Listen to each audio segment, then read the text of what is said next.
রামকিঙ্কর হতে গেলে একটা রবীন্দ্রনাথ ঠাকুর লাগে। আমি অফিসে ঢুকলেই আমার বন্ধু বান্ধবরা বলতো এই কলকাতার কফি ম্যান চলে এসছে, সেই সূত্রে ছেলে কফি ম্যান। তাই কিচেন চালানোটা জরুরি, এটা আমার চিরকালই মনে হয়েছে। কিচেন চালাতে গেলে সোলটাকে তো বিসর্জন দিতে চলবে না, তাই one for the kitchen, one for the soul. হ্যাঁ, দুঃখের তো বটেই, আসলে not everything is everyone's cup of T.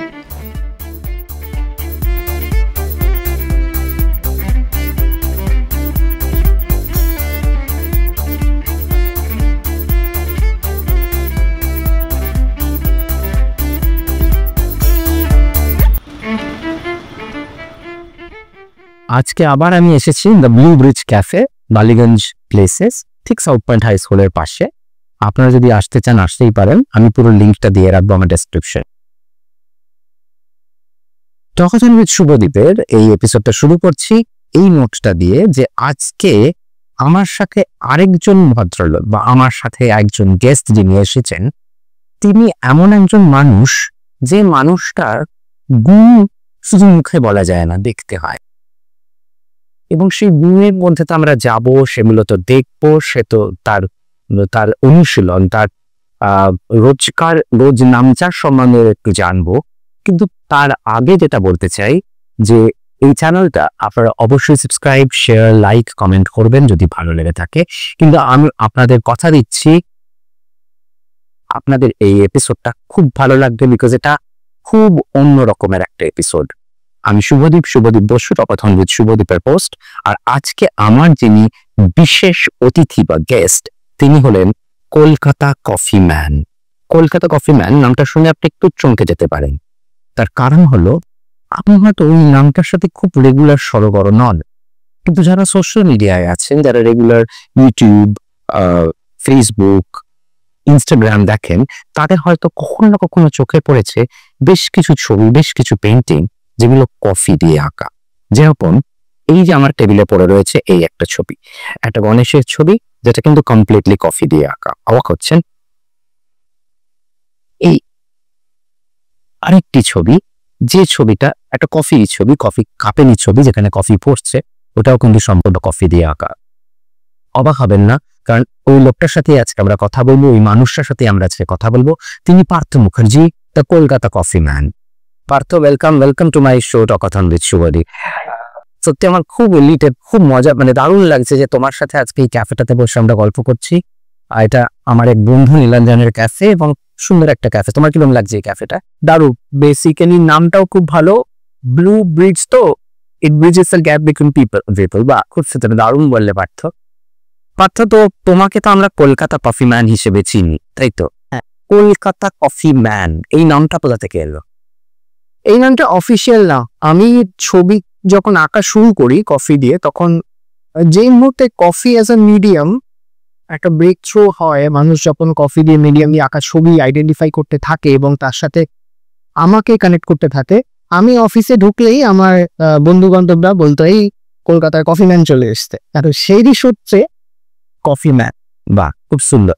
Kolkata coffee man. তুমি কফি খেতে কি এমনি ভালোবাসো? প্রচন্ড।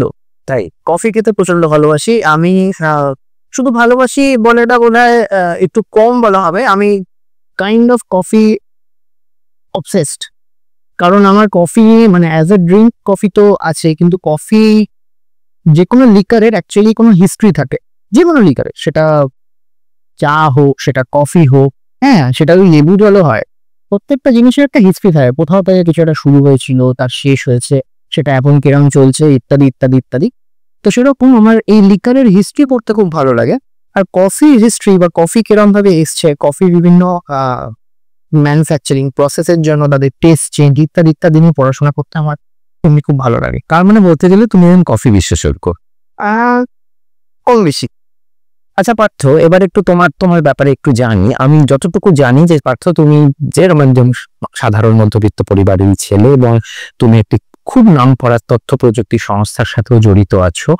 তুমি একদিকে যদি তথ্য প্রযুক্তির সাথে যুক্ত থাকো, আবার একদিকে অ্যাবসলিউটলি ডিফারেন্ট একটা দিক, সেটা হচ্ছে আর্ট, কফি দিয়ে ছবি আঁকা, বা এমনি ছবি যে মানুষ কফি দিয়ে আঁকে সেটা অন্য মিডিয়াম দিয়েও ছবি আঁকতে পারবে। তো কফি দিয়ে ছবি আঁকার ক্ষেত্রেই আমরা এখানে বলছি।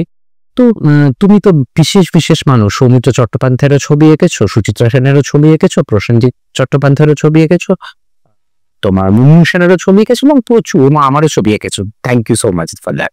তো এই যে অদ্ভুত তোমার এই যে একটা দুটো দুটো এই যে ব্রিজ করছে দুটো আলাদা সত্তাকে, এই দুটো সত্তা ব্রিজ হলো কিভাবে? মধ্যবিত্ত পরিবারের ছেলে, তাই কিচেন চালানোটা জরুরি, এটা আমার চিরকালই মনে হয়েছে। কিচেন চালাতে গেলে সোলটাকে তো বিসর্জন দিতে চলবে না। One for the kitchen, one for the soul. One for the kitchen মানে তথ্য প্রযুক্তি ফর কিচেন, আর মনের জন্য, মনের তাগিদার জন্য তোমার হচ্ছে কফি পেইন্টিং, ছবি পেইন্টিং। খুব সুন্দর, খুব সুন্দর। তা আমাকে এবার একটু বলো, এই তুমি প্রথম কবে আইডেন্টিফাই করলে যে coffee could be a medium? আমি জানি না আরেকটা জিনিস, যে কফি মিডিয়াম হিসেবে ইউজড হয়েছে এর আগেও, এই নয় যে এটা তুমি প্রথম শুরু করছো বা কিছু, কিন্তু আমার মনে হয় আমরা যারা সাধারণ ভাবে দেখছি, আমরা হয়তো যারা রেগুলার আর্টের সাথে যুক্ত নই, তাদের কাছে হয়তো তুমি প্রথম এটাকে আরো বেশি পপুলারাইজ করেছো, সোশ্যাল মিডিয়াতে তুলে ধরেছো। তো এবং তোমার অনেক বিখ্যাত দক্ষিণ কলকাতা কেন, সল্টলেক, দক্ষিণ কলকাতা, বেহালায়, বিভিন্ন জায়গায় বিভিন্ন ক্যাফেতে তোমার ছবি প্রদর্শনীয় হয়। যেমন সেটা তো একটা দারুণ দিক, এবং খুব নাম করা ক্যাফেতেও তোমার প্রদর্শনী হয়। যদি কেউ আপনারা এই ক্যাফেগুলোতে যান, তাহলে আপনারা দেখবেন যে হয়তো এরকম কফি দিয়ে ছবি আঁকা, তখনই দেখবেন নিচে সাইন করা আছে পার্থ মুখার্জি। তো পার্থ, এই আর্টটাকে তুমি কি এর কোনো ভবিষ্যৎ দেখছো, নাকি তুমি তোমারই মতো এটা করছো এবং দ্যাট ইজ অল, নাকি তুমি এটা শেখাতে চাইছো, নাকি তুমি এটাকে আরেকটু বিস্তার করতে চাইছো? তোমার প্ল্যানস কি? হ্যাঁ, কফি নিয়ে ছবি কফি বললে কথাটা অর্ধেক বলা হয়। অর্গানিক মিডিয়াম দিয়ে ছবি আঁকাটা সত্যিই নতুন নয়। আমরা ছবি আঁকায় যখন রং দেওয়া শুরু করেছি, তখন অর্গানিক, ইনঅর্গানিক সব রকম মিডিয়াম দিয়ে রং করা শুরু করেছি। যেদিন থেকে আমরা রং করা শুরু করলাম মানুষ হিসাবে, তখন থেকে। এখন কেমিক্যাল ইত্যাদি ইত্যাদি তো অ্যাড হয়, হ্যাঁ না? কফিটা আমি আটকে আছি মানে এই নয়, মানে কফি আমার শেষ আর কফি আমার শুরু। কফি ছাড়া বিভিন্ন মিডিয়ামে আমি কাজ করি। হ্যাঁ, সব মিডিয়ামটা ইকুয়ালি লনজিভিটি ফ্যাক্টরটায় এগোয় না। আর যেমন কাঁচা হলুদ দিয়ে রং করলে, মানে যে কোনো কালার মিডিয়ামেরই একটা শেডিং রেট থাকে, সেটা ওয়াটার কালার হোক, সেটা অয়েল কালার হোক, সেটা কফি হোক, যে কোনো কালারের শেডিং রেটটা যদি নিয়ে কাজ করা হয়, তাহলে কফির লনজিভিটি আমার করা বাকি অর্গানিক মিডিয়ামের থেকে অনেক বেশি। কফির মধ্যে একটা ওয়ার্মথ আছে, যে ওয়ার্মথটা আমি ইউজ করি, মানে যে ওয়ার্মথটা আমার ছবির মধ্যে আমার ছবির মুডটাকে এনহান্স বা এলিভেট করতে সাহায্য করে, তাই জন্য কফি মিডিয়ামের ইউজ বেশি। আর হ্যাঁ, coffee as a medium parallel to wash medium, যেমন water colour, coffee as a মিডিয়ামের দর আর্ট ওয়ার্ল্ডে মিক্সড মিডিয়ার জগতে কিন্তু আছে। ওকে, তো মিক্সড মিডিয়ার জগতে যদি কাজ করতে হয়, তাহলে আমি চাইলে, এটা একটা ছোট্ট টোটকা যারা আর্ট লাভার তাদের জন্য, আমি চাইলে কফি দিয়ে ছবি আঁকাটা না করে ছবির শুরুতে ছবিটাকে আমি কফি দিয়ে ভিজিয়ে দিই, তার ওপর যদি ওয়াটার কালার করি, আপনারা সবাই দেখবেন আপনার ছবিতে একটা নতুন ওয়ার্মথ অ্যাড হবে। হ্যাঁ, এটা দারুণ টিপস। যারা মিক্সড মিডিয়াম নিয়ে কাজ করা আর্টিস্ট হয়, তারা কফিটাকে ইউজ করে দেখতে পারে। এবং এই যেহেতু মিক্সড মিডিয়াম আর্টের একটা ব্রাঞ্চ, ওয়ার্ল্ড আর্টে মিক্সড মিডিয়ার হিসাবে কফির কিন্তু একটা দাম আছে।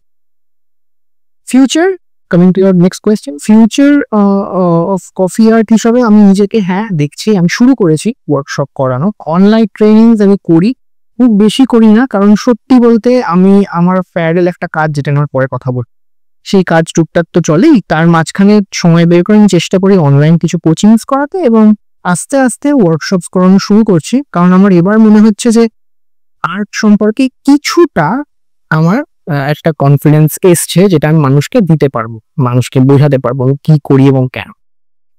অর্থাৎ এইবারে একটু ইকোনমিক দিকটায় আসি। হ্যাঁ, অর্থনীতি যেটাকে আমরা বলি, একটা ঠিক আছে, সেটা হচ্ছে যে তুমি তোমার ইন্ট্রোডাকশনের পরেই তুমি যেটা বললে যে তুমি কেন কফি ম্যাগ হিসেবে করেছো, এবং যেখানে ব্রিজ করছো তোমার কিচেনের সাথে তোমার সোলের, তাই তো? হ্যাঁ, মানে আমাদের রুজি রোজগারটাকে মেনটেনও করতে হবে, এবং তার সাথে তোমার ভালো লাগার জিনিসটাকেও করে যেতে হবে। কিন্তু ভালো লাগার জিনিসটাকে কি আমরা রুজি রোজগারে নিয়ে যেতে পারি না? সেই জায়গাটা থেকে কোথাও তোমার মনে হয়েছে আটকেছো তুমি? আর্টিস্ট আজ বলে না, আর্টিস্টের জীবনে একটু স্ট্রাগল থাকি। স্ট্রাগল মানে তুমি, সরি টু ইন্টারাপ্ট, তার মানে তুমি চাকরি না করলেই অন্য কিছু করলেই কি সেটা একটা স্ট্রাগল আছে আমাদের দেশে? না, সেটা সেটা বলা যায় না। করলেই স্ট্রাগল নেই। করার মাঝখানে আমরা বেরিয়ে এসে নিজের মতো কাজ করে এগোতেই পারি, কিন্তু টাইম লাইনটা ম্যাটার করে। কতটা সময় লাগবে কোনো জিনিসে শাইন করতে। ও মানে রোজগারটা রাখতে হবে। হ্যাঁ, কারণ তো যদি কোনো মানুষ যদি শুধুই তার শিল্প সত্তা দিয়েই সে জীবনটাকে এগিয়ে নিয়ে চায়, তথ্য প্রযুক্তির মধ্যে যদি না ঢোকে, তাহলে কি তার জীবনে অনেক স্বাদ আহ্লাদি অপূর্ণ থেকে যাবে? মনে হয় না। হয়তো স্বাদ আল্লাহ অপূরণ থাকবে না, পূরণ হতে হতে অনেক সময় লাগতে পারে। যেদিনকে পূরণ হবে সেদিনকে সেই স্বাদটা থাকবে কিনা একটা প্রশ্ন আছে। আচ্ছা, তুমি কি কি অবস্টাকলস ফেস করেছো? যদি তুমি তোমার বাড়িতে কখনো কি বলেছো যে না আমি চাকরি কি করব না, আমি এটাকেই আমার ভাবে বুঝি, এটা কি কোনো অবস্টাকল ছিল না? তোমার বাড়ি থেকে বলেছিল যে না তুমি এটা করতে পারো, তারপরে তুমি চাকরি করলে, আর এটা করলে কেন? আমার সেটাই একটা প্রশ্ন। এটাকে কেন ফুল ফ্লেজেডলি করলে? তাহলে কি বিয়ে হওয়া অসম্ভব ছিল? হ্যাঁ, স্টেবল সোর্স অফ ইনকাম সবাই চায়। আসলে এটা না, সরি আমরা মজা করে হয়তো বলছি, কিন্তু এটা কিন্তু সত্যি আমাদের সমাজের একটা খুব বড় দুশ্চিন্তার দিক বলে আমার মনে হয়। যে জায়গাটাতে ভালোবাসার জিনিসটা যদি আপনি পারসিউ করতে চান, সেখানে প্রচুর প্রতিকূলতা আসে, যেখানে আমাদের এখানে আর্টের বা যেটাকে বলে শিল্পের দর বা দাম এত কমে যাচ্ছে যে আপনাকে একটা অল্টারনেটিভ কেরিয়ার হিসেবেই এটাকে শুধু নিতে হচ্ছে। যেটা আমার সাথে পার্থর সাথে কথা বলতে বলতেই আমার সেটা মনে হলো। পার্থ, তো এটা তো একটা কোথাও একটা খুবই দুঃখেরও মনে হয়। হ্যাঁ, দুঃখের তো বটেই। আসলে not everything is everyone's cup of tea. যে জিনিসটার সাথে মানে কোনো কিছুকে দর দিতে হলে, এটা আমার নিজের লাইফ এক্সপিরিয়েন্সের একটা ছোট্ট লার্নিং। কোনো কিছুকে যদি দর দিতে হয়, সেই জিনিসটার দাম বোঝাটা খুব জরুরি।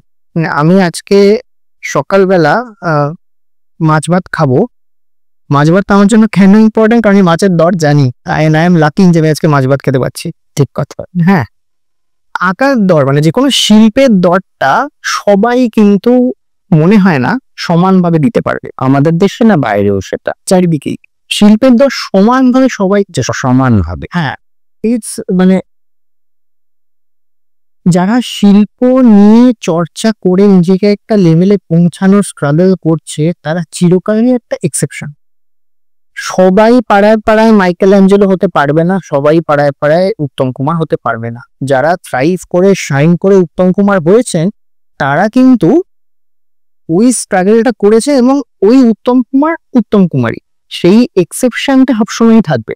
আপনি অ্যাভারেজ বা আমরা অ্যাভারেজ দিয়ে এক্সেপশনকে কোনোদিন মাপতে পারি না। বা ভেরি রাইটলি সে।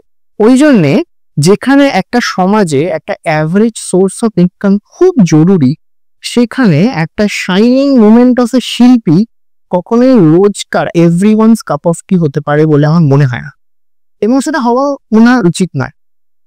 হ্যাঁ, কারণ সবাই যদি হাতে একটা গিরের আংটি পরে বেড়ায়, তাহলে কি আর গিরের আংটির মজা থাকে? সেটা ঠিক কথা। আচ্ছা, তোমার একটুখানি তুমি যদি পারো আমাদের একটু কি দেখিয়ে দিতে পারো কিভাবে মানে তুমি কিভাবে রংটাকে গোলো, মানে কফিটাকে গোলো, বা কিভাবে কি করো, এটা যদি একটু দেখিয়ে দাও আমার দর্শকদের জন্য, সেটা খুব ভালো। এবং ওই ওয়ার্কশপে পার্থর সাথে যদি আপনারা যোগাযোগ করতে চান, এগুলো সব ডেসক্রিপশন বক্সে দেওয়া থাকবে, আপনারা সেটা থেকেও দেখে নিতে পারবেন। কিন্তু পার্থ, চলো একটু দেখে নি যে তুমি তোমার কিভাবে তৈরি করো। এখন একটা বসে একটা পড়া হয়তো খুব ডিফিকাল্ট, আমি বলছিলাম চাপের, হয়তো চাপেরও, কিন্তু আমি সেটাও তোমাকে বলছি, তোমার কাছে যখন কাগজ রয়েছে, তোমার কাছে যখন কফি স্যাশেট রয়েছে, তো আমার মনে হয় সেটা যদি আমরা একটু ইউজ করে দেখতে পারি, তো সেটা করতে পারি, তাই তো? হ্যাঁ, আমার হাতে ইনস্ট্যান্ট কফি রয়েছে। আমি যখন নিজে কফিটা বাজার থেকে আপনারা যখন তখন কিনতে পারেন, খুবই নাম করা ব্র্যান্ডেরই কফিও ইউজ করছে, দেখতেই পাচ্ছেন না?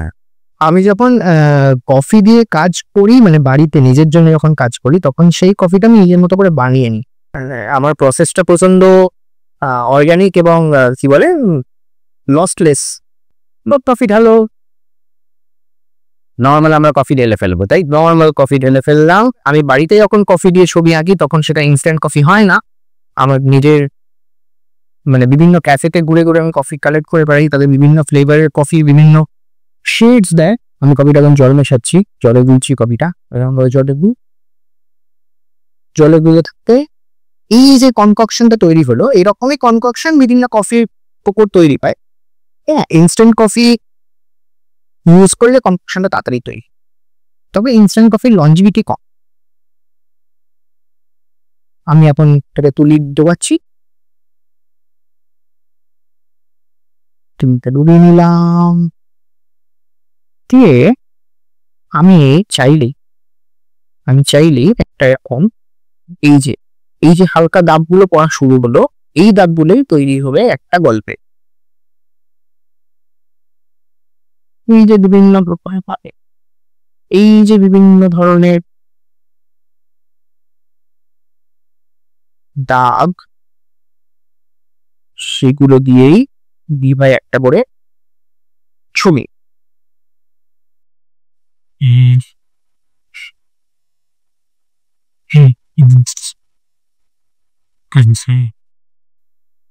আমি চাইলে যেমন খুশি দাগ তৈরি করতে পারি, যেমন পরি ইচ্ছা কফিটাকে ঘন করে নিতে পারি আরো কফি মিশিয়ে।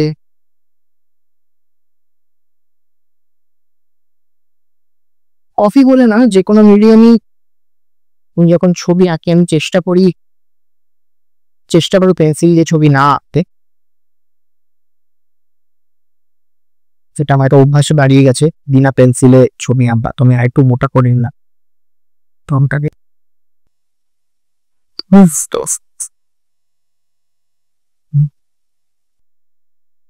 এই যে কফির তাপটা আরেকটু ঘন হয়ে গেল।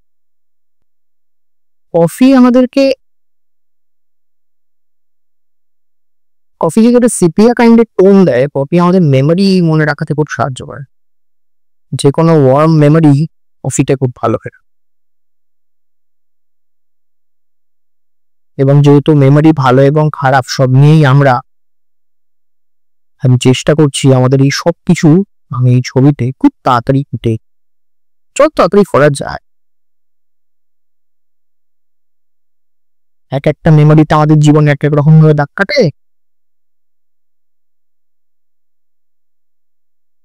কাগজটা কি নর্মাল কাগজ? এই কাগজটা নর্মালি কাগজ, কিন্তু এই কাগজের ট্রিটমেন্ট গুলো আমি নিজে করি, যাতে, কারণ কফি একটা অ্যাসিডিক মিডিয়াম। কফি আমি একটু আগেই বলছিলাম যে কফি মিক্স মিডিয়া হিসাবে খারাপ নয়, কিন্তু কফির লঞ্জিভিটি একটা ফ্যাক্টর। কফির লঞ্জিভিটি কম হয়ে যায় কারণ কফির অ্যাসিড কন্টেন্ট বেশি। তাই এমন ভাবে কাগজটাকে ট্রিট করতে হয় যাতে কফির অ্যাসিডিটিটা এই কাগজটার উপর বেশি এফেক্ট করতে না পারে। এবং কফি যেহেতু অর্গানিক মিডিয়াম, এটা পোকাদের খুব পছন্দ, তাই পোকাদেরকেও মানা করতে হয় যে বাকু এটা খেও না। তার জন্যও একটা ট্রিটমেন্ট আমার থাকে। এইভাবে আমি আর্টটাকে নিজের মতো একটা কালেক্টিবল হিসাবে তৈরি করার চেষ্টা করি। যা বলছিলাম, বিভিন্ন ধরনের মেমোরি নিয়ে মানুষ, আর সবকিছুর মাঝখানে একটা মানুষ। আমি চেষ্টা করছি খুব তাড়াতাড়ি একটা ছবি দেবো। অবশ্যই এই ছবির যে কোনো অর্গানিক মিডিয়ামে ফিনিশিং এর সময় লাগে, তো আজকে আমাদের যেহেতু সময়টা কম, সেহেতু আমরা আজ ব্যাপারটা কেমন দেখতে হয় সেইটা করবার চেষ্টা। ভরে দিলেই হাইলাইট, হারিয়ে রাখলেই রোলার। যা বলছিলাম, বিভিন্ন ধরনের মেমোরি নিয়ে মানুষ, চল এবার সব কিছুর মাঝখানে একটা মানুষ।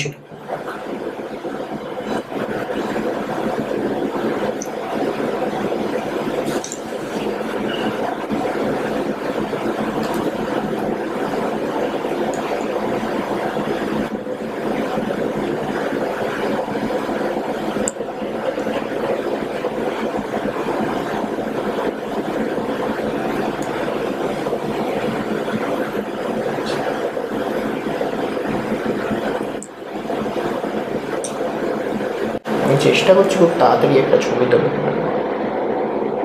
অবশ্যই এই ছবির যে কোনো অর্গানিক মিডিয়ামে ফিনিশিংয়ের সময় লাগে। এবার আমরা এটাকে শুকোতে দিতে পারি। খুব সুন্দর তোমার ছবিটা। হ্যাঁ, সইটার জন্য তোমার সরু তুলিটা আনি, আজকে আমি পেনটা দিয়ে সই করে দিচ্ছি।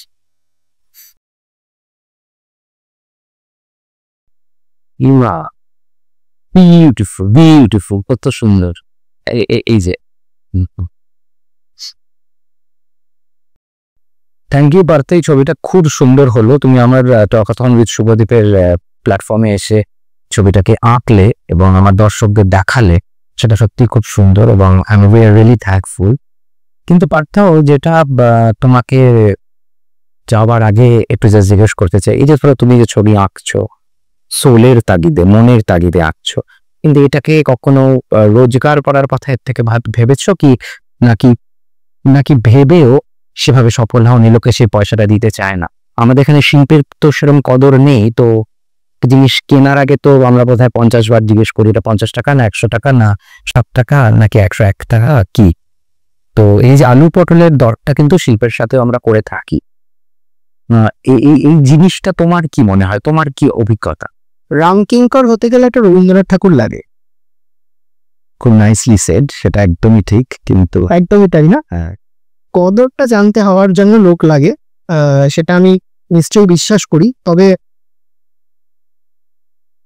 হ্যাঁ, আমি নিজেকে তানসেন তৈরি করতে চেষ্টা করছি, আকবরের একটা জায়গায় যাওয়ার চেষ্টা করছি যাতে আমি ভালো গান গাইতে পারি, সেটা চলছে। কিন্তু হ্যাঁ, ধাক্কাতে উত্তর, প্রশ্নের ডিরেক্ট উত্তর হচ্ছে হ্যাঁ, আমি চেষ্টা করছি এটাকে একটা ফুল টাইম কাজ করার এবং রোজগার করার, ফুল টাইম একটা রোজগার করার জায়গায় যাওয়ার চেষ্টা করছি। রেগুলার ছবির বাইরে গিয়ে কফি আর যেহেতু একটা মানুষ আস্তে আস্তে এটাকে কালেক্টিবিলিটি হিসাবে আইডেন্টিফাই করছে, সেটাও আমি দেখতে পাচ্ছি। কারণ সত্যি বলতে শেষ কয়েক বছর, বিশেষ করে গত 2 বছরে আমি বেশ ভালো সাড়া পাওয়া শুরু করেছি মানুষের থেকে, এবং বিভিন্ন মানুষ আমার সাথে এসে দেখা করে কফি নিয়ে কথা বলে, মানুষের সাথে কথাও তো বলি কফি এবং বিভিন্ন বিষয় নিয়ে। তো সেখানে আমার ছবি কথা হচ্ছে, ছবি আস্তে আস্তে বিভিন্ন জায়গায় যাচ্ছে, সেটা শুরু হয়েছে। কিন্তু হ্যাঁ, আমি যেমন প্রথমে বলছিলাম, প্রথম এই ছবি আঁকা বা যে কোনো শিল্পকে একটা রোজগারের পর্যায়ে নিয়ে যেতে, একটা রেসপেক্টেবল রোজগারের পর্যায়ে নিয়ে যাওয়ার পেছনে অনেকটা পথ হাঁটা থাকে। এই জার্নিটাই হচ্ছে একটা লার্নিং জার্নি। আমার লার্নিং জার্নিটা এখনো চলছে। আমার ইচ্ছা তো আছে এটাকে ফুল টাইম করার, রোজগার হিসাবে। তুমি এখনো পর্যন্ত কত টাকা হাইয়েস্ট পেয়েছো একটা ছবিতে? ডাইরেক্ট একটা কোয়েশ্চেন। পেয়েছি, ভালোই, খারাপ নয়। তাই? বা very good. With that note, আজকে আমরা টকাথন উইথ শুভদীপের এই এপিসোডটার একদম শেষ পর্যায়ে চলে এলাম। পার্থর সাথে অনেক কথা হলো, অনেক কিছু জানলাম পার্থর থেকে, এবং একটা প্যাশনকে ড্রাইভ করা কত ইম্পর্টেন্ট একটা জিনিস সেটাও বুঝলাম। এবং আমার মনে হয় আমাদের প্রত্যেকটা মানুষেরই প্যাশনকে ড্রাইভ করাটা খুব প্রয়োজন। সেটা যেরকম সত্যি কথা, আবার পেটের তাগিদাও একটা জিনিস, সেটাও আপনাদের মেনে রেখে এগিয়ে যেতে হবে। সবকিছুকে আমাদের জীবনকে হাসি কান্না, ভালোবাসা, চাপা উত্তর যেটাকে বলে, চাপান উত্তর যেটাকে বলে, সেই সবকিছু মিলেই তো জীবন। তো সেভাবেই জীবন চলবে। আর পার্থর সাথে হয়তো আমরা আবার দেখা করব। আর আপনাদের যদি নিজের স্বপ্নকে এগিয়ে নিয়ে যাওয়ার ইচ্ছে থাকে, তবে অবশ্যই আজ থেকে শুরু করে দিন, এই মুহূর্ত থেকে শুরু করে দিন, কারণ ভবিষ্যতে আপনি যে কোথায় পৌঁছতে পারেন কেউ জানে না। তো উইথ দ্যাট নোট, আমরা আজকে এখানে আমাদের এই এপিসোডটা শেষ করছি। অসংখ্য ধন্যবাদ পার্থ তোমাকে আমাদের সাথে সময় দেওয়ার জন্য, এবং আপনাদের সকলকে আবার বলছি, যদি ভালো লেগে থাকে চ্যানেলটি সাবস্ক্রাইব করুন। আর যদি সত্যি আপনার বন্ধুদের মধ্যে এটা ছড়িয়ে দিতে চান, তাহলে অবশ্যই শেয়ার করুন। আর ভালো লাগলে কমেন্ট করুন, লাইক করুন। নমস্কার।